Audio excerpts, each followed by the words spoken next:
baseball season starts in April, right? Mm-hmm. It is so cold in It's just Wisconsin you're in miserable. April. Yeah. So there were a couple games where we got snowed out.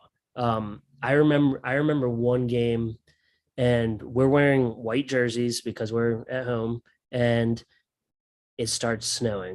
It Oh, starts it starts flurrying, and then it keeps on coming down and keeps on coming down, and it gets windier and windier, and we're at the point where like the snow is coming down sideways, and it's just oh no. and there's almost nobody in the stands, right? I'm in the press box, Oh. and I hear the catcher say to the umpire, which that tells you how many people were in the stands, and how small of a stadium we were in. He says, "How long are we going to let this go?" And the umpire says, "What do you mean?" And the catcher says, "I can't see the ball coming at my face." Oh my god.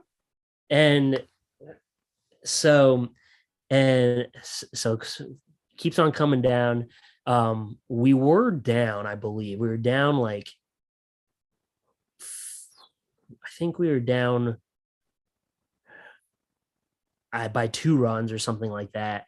And then there were so many errors in the inning Of that course. like I think we ended up winning like 7-5 or something like that. And it only got to the fifth inning.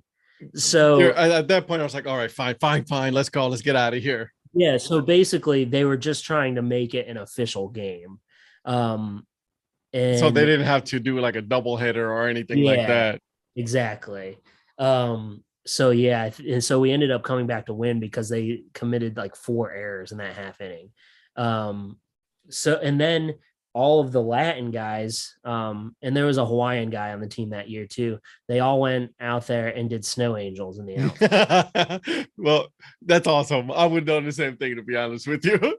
Yeah. So I met Paul at opening day for the Beloit Snappers in 2014, and he was in the press box. I had given him a press credential to cover the game, and it's such like a small front office.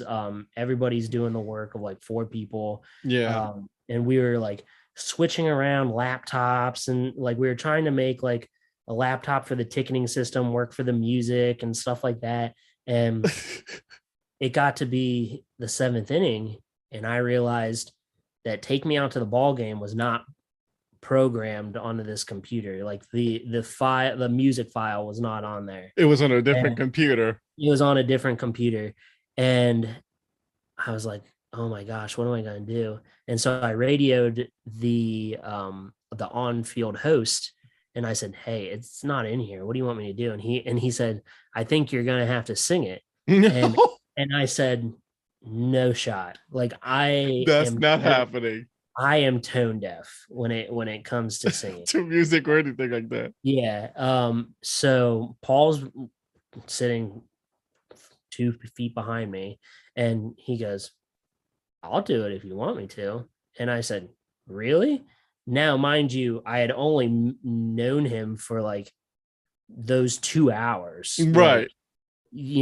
up until from when gates opened to the seventh inning. And so I was like, "All right." And so I introduced him. I said, "We have special guest tonight, Paul Caputo from sportslogos.net, and he has volunteered to sing 'Take Me Out to the Ball Game.' Take it away, Paul." And sure enough, he sung it like a champ, handed me back the microphone. Everybody, all 150 people that were in the ballpark that night gave him a round of applause. And that's how Paul and I's friendship began. The legend that is Paul Caputo, my man. I love Yep. it. Yep.